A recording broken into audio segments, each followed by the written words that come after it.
দুটা হাত ভেঙে দিত, খালি মুক্ত আমার সাথে কথা বললে আমার আব্বা করে ডাক দিত, আমি আব্বা ডাকতে শুনতাম। আমার শুনতাম স্কলার্স ইউনিভার্সিটি দুজন মেয়ে হেঁটে যাচ্ছিল, এর মাঝখানে তারা হাসাহাসি করছিল। সে সবসময় হাসাহাসি করতো। আমার সহমায় রালাইতো, আমি বাচ্চা থেকে গেলাম, আমার সন্তান যদি না থাকে আমি বাচ্চা থেকে গেলাম। এই সেই দুই নারী যার কারণে পারভেজকে দুনিয়ার মায়া ত্যাগ করতে হলো শুধুমাত্র একটু হাসি দেওয়ার কারণে। আর এই দুই নারীকে নিয়ে বিভিন্ন সোশ্যাল মিডিয়াতে কি বলা হচ্ছে এবং কি পারভেজের মৃত্যুর প্রধান আসামি কি এই দুইটি মেয়ে, তাছাড়াও পারভেজের সাথে কিভাবে অমানবিক নির্যাতন করে তাকে দুনিয়া থেকে একবারে বিদায় করে দিল। আর এই পারভেজের মৃত্যুর বিস্তারিত সবকিছু জানতে পারবেন আজকের এই ভিডিওতে। তাই ভিডিওটি না টেনে ভিডিওতে একটা লাইক দিয়ে শেষ পর্যন্ত দেখার অনুরোধ রইল।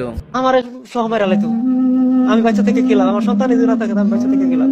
একটা হাত ভেঙে দিত, দুটা হাত ভেঙে দিত, খালি মুক্ত আমার সাথে কথা বললে আমার আব্বা করে ডাক দিত, আমি আব্বা ডাকতে শুনতাম। আমার সন্তান, আমার শেষ যারা আমার সন্তানকে হত্যা করছে, আমার ছেলেকে হত্যা করছে, তাদের আমি দৃষ্টান্তমূলক শাস্তি চাই। মিষ্টি ও সুন্দর হাসির কারণে এই পৃথিবীর মায়া ত্যাগ করতে হবে এটা তো আমরা কেউই জানতাম না। এই প্রথমবার এমন ঘটনা ঘটলো যেন বাংলাদেশের মধ্যে। মূলত এই সেই নারী যাদের দিকে তাকিয়ে মিষ্টি করে হাসি দিয়েছিলেন পারভেজ। আর এই মিষ্টি হাসি দিয়ে জীবনের মায়া ত্যাগ করতে হবে এটা তো পারভেজ কখনোই ভাবেনি, যার কারণে বন্ধু বান্ধবকে খবর দিয়ে পারভেজকে এই দুনিয়ার মায়া ত্যাগ করতে বাধ্য করেছে। শেষ পর্যন্ত নিজেকে কোনোভাবেই বাঁচিয়ে রাখতে পারে নাই পারভেজ। পারভেজ একটা কথাই শুধু বলছিল তার বন্ধুদের কাছে, বলছে আমি তো কিছু বলি নাই, আমি শুধুমাত্র একটু হাসছিলাম। আর এই হাসির কারণে তাকে এই দুনিয়ার মায়া ত্যাগ করতে হয়েছে।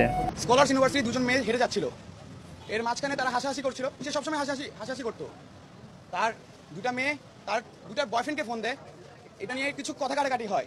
ক্যাম্পাসের সামনে কথা কাটাকাটির মাঝখানে প্রক্টর অফিসে নিয়ে যাওয়া হয় তাদেরকে। প্রক্টর অফিস থেকে সুন্দর মতো প্রক্টর বাড়ি মীমাংসা করে দেয়।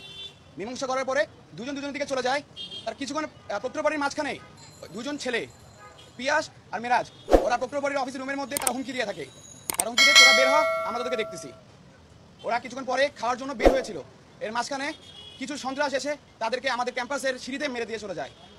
এই ঘটনার স্থলে সে সর্বোচ্চ 10 থেকে 15 মিনিটের মধ্যেই ইন্তেকাল গ্রহণ করে। সে আর আমাদের মাঝে নেই।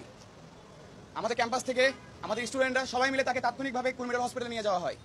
কুমিল্লা হসপিটালে নিয়ে যাওয়ার পরে তাকে মৃত ঘোষণা করা হয়। এরপরে কেন্দ্রীয় ছাত্রদল সভাপতি রাকিব ভাই, কেন্দ্রীয় সাধারণ সম্পাদক নাসির ভাই, তারপরে আমাদের বেসরকারি বিশ্ববিদ্যালয়ের সভাপতি হুরারা ভাইয়া, বেসরকারি সাধারণ সম্পাদক বিন্দু ভাইয়া, সবাই আমাদের সহযোগিতা করে। তারা থানায় আসে। আমাদের ভার্সিটি কর্তৃপক্ষ থেকে রেজিস্ট্রার স্যার আমাদের সাথে থানায় যায়। থানায় যাওয়ার পরে স্যার, তারপরে ভাইয়ারা সবাই ছিল, তারা শুধু একটা কথাই বলছে যেন সুষ্ঠু তদন্ত হয়ে থাকে। সুষ্ঠু তদন্তের মধ্যে এখন পর্যন্ত সিসি ক্যামেরার ফুটেজের থেকে 3 জনকে ধরানো হয়। 3 জন আসামি এখনও আমাদের থানার মধ্যে আছে, তাদেরকে জিজ্ঞাসাবাদ করতেছে। আমি শুধু এটুকুই আপনাদের কাছে বলবো, আমাদের একটা ছোট ভাই চলে গেছে, এরকম আরো অনেক ছোট ভাই চলে যাবে সন্ত্রাসীর হাতে। কোন সন্ত্রাসী এগুলো করেছে আমি শুধু জোর দাবি জানাবো, তাদের যেন আয়ত্ত নিয়ে আসা হয়, তাদেরকে যেন উচ্চ শাস্তি দেওয়া হয়, কারণ আর যেন কোনো মায়ের কোল যেন ফাঁকা না হয়।